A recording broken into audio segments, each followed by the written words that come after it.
guys, we are here with Bryony Best, and she's going to do a little bit of reading for us, but first, let's just, wait for people to join. Yeah. Hi everyone, welcome if you're just joining. Just waiting for people to join. Nikki. Hi Nikki.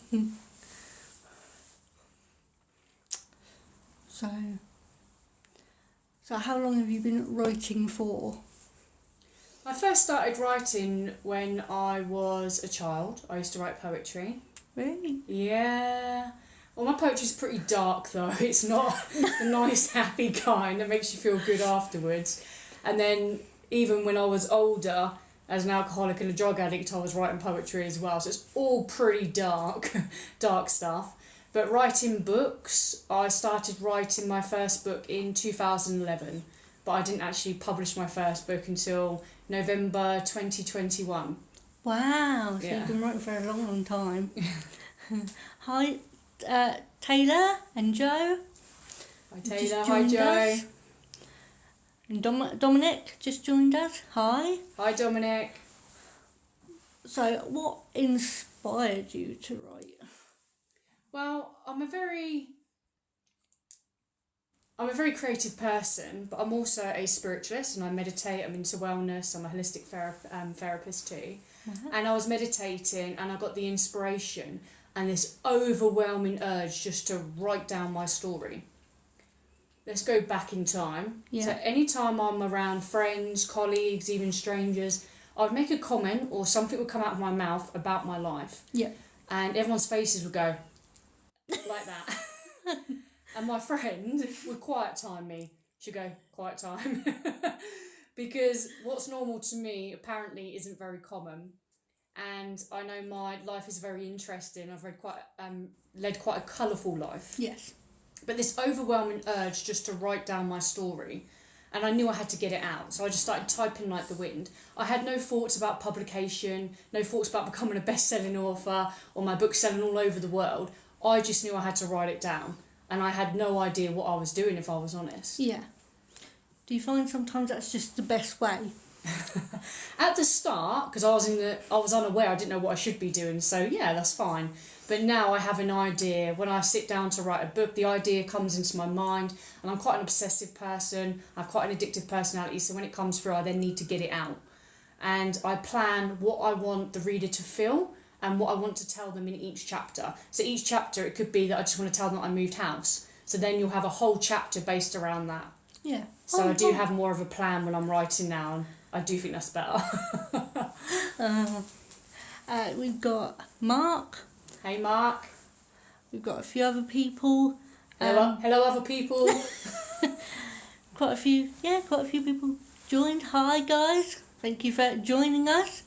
Just here with Bryony doing a little interview and checking out her books. This is Luna, for anyone who doesn't know. Ah, Luna. Usually hear her before you see her, but Didn't think she liked me this morning, but we're all good now. she likes you now. Made friends. That's it, friends for life now, aren't you? So, I know you've got your 5th book coming out soon. Are you? Yes, I know, it's exciting. Any day now it's gonna go live. So shall I tell you a little bit about my previous books? Yeah. Tell us a Okay. little bit So about the first book I published is The Girl from Pompey, Discovering the Key to Happiness and Fulfillment. And it's a very honest and gritty book, and it's got 10 years of real research for happiness and fulfillment. And that book just blew up and just started going all over the world, and people started using it in mental health and addiction recovery in the UK and America. So that was my first book. And then my second book, which is The Girl from Pompey, Conversations with the Dead, is actually a prequel. So a lot of readers said they loved this book, but they wanted to know more about me growing up, sensitive to spirit in a Catholic household, and how that affected, how my spiritualism was affected when I become a drug addict and an alcoholic. So this book here shot to a bestseller within 24 hours, and it's always right in the top 100. Wow. My third book, I've had such a sad, hectic life. So my third book is a thriller, The Girl from Pompey and Bloodshed at the Hampshire Cabin. So this one here is the book has 2 points of view in 2 different timelines. So it starts off with something happens, there's blood coming down the walls, you know someone's dead, and then each time you finish reading a chapter you get to find out a little bit about what's going on at the moment in the present. So it's a bit of a whodunit, who's dead, what's actually happened. And there's a picture on the back of me and my friends actually at the cabin there. Nice. So I'll read you from this one, literally just the intro. Yeah. So this is the present tense, so this is at the cabin. Blood trickled down the wall like treacle, pooling on the hardwood floor and like a tap dripping to its own beat. My heart is racing like Nigel Mansell, as is my tormented brain. It feels like my heart may explode out of my chest and land hard on the opposite wall. As my eyes dart from wall to floor, then the sofa to the door, searching for answers. I can hear a hum like a din ringing in my ears, but that may just be my tinnitus. I want to scream and shout, but I feel overwhelmed with fear. Should I run?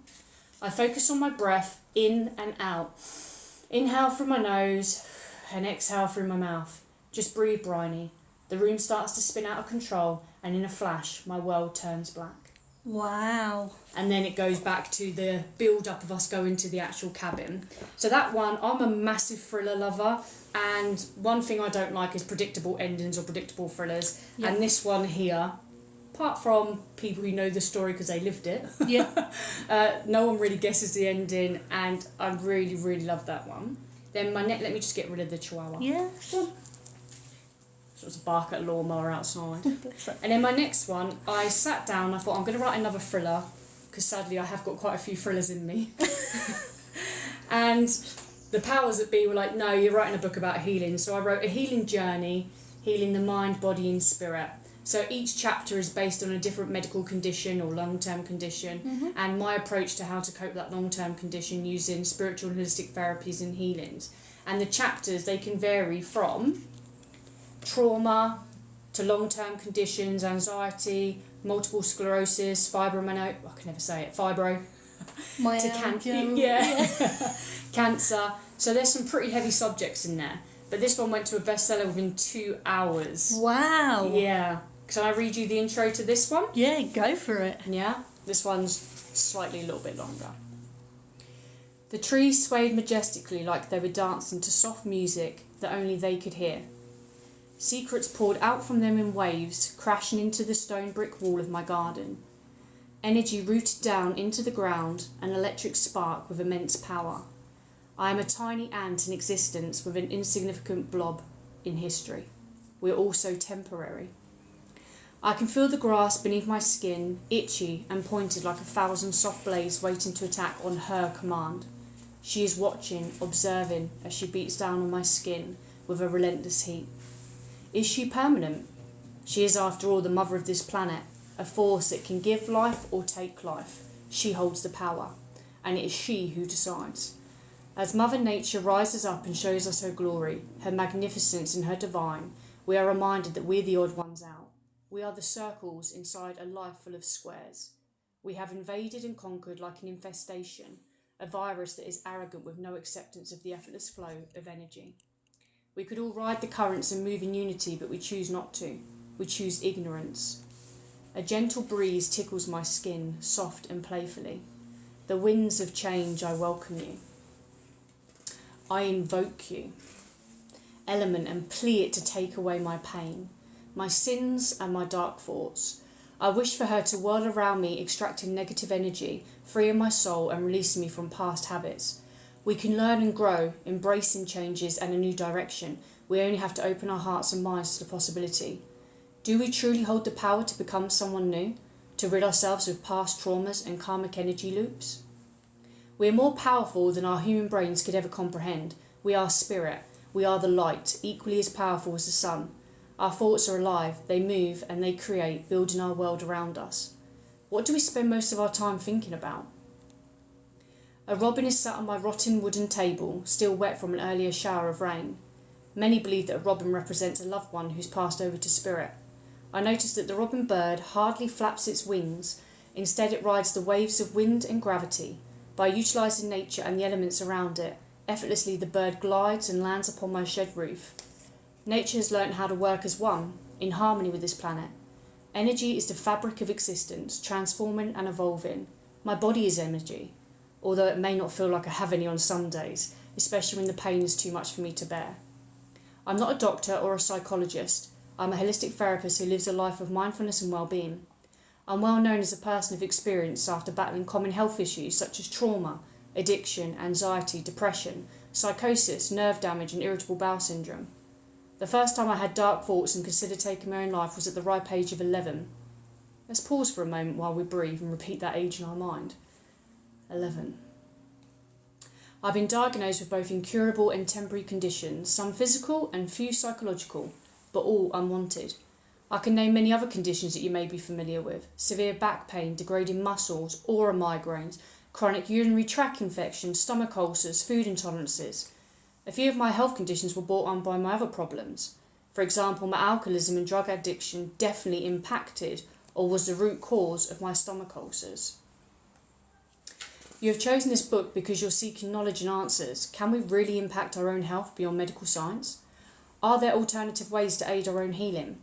In this book, I vow to share with you my experience and knowledge. I've baffled doctors and experts on many occasions with my ability to overcome multiple traumas and afflictions. I'm not a gatekeeper. I'm privileged to share my life with you. I hope that you can gain some insight into how I've battled my psychological demons and yet I still managed to live a life positively with my long-term medical conditions. Wow. So you can probably tell it's quite a heavy book, but people that are living in pain or with long-term conditions, life is heavy. Every day can be very painful for them. Yeah. So yeah. You're so talented to go from the girl from Pompey and then to be able to adjust and do a whole around, different elements that people have, and it's amazing. Thank you very much. I do have a whole range of skills and an exciting past to pull experience from. So my next book is called The Girl from Pompey, Escaping the Rat Race, and it's my tribute to frontline workers during COVID. It's set from 2016 to 2022, and we'll get to follow Bryony and find out how a girl from Pompey ended up living in Waterlooville and many of the traumas and experiences from COVID. So that's one I'm really looking forward to. It should be out any day now. And after that one, I plan on writing a poetry book and another book about reincarnation and another obvious one, but I'm going to write a book about how to actually publish because I teach many marketing and sales courses and I help other authors publish. It's a very confusing area, as you well know. Yeah. So I'll be doing that as well as doing my workshops. So I deliver workshops for mindfulness, well-being. Wow, well, the poetry I'll definitely look out for because you're stepping into where I am. The poetry. Yeah. Well, it's not light-hearted poetry. It's all pretty dark stuff. No, but wow, it's amazing that you've gone from the 4 books and now you're doing your 5th. Yeah. And the fact that you know what you want to write after that as well. I've got a whole list in here. I mean, I'm taking the transition. I'm going to be going from. I've quit my main job because I usually work 5 jobs, which anyone knows is very tiring.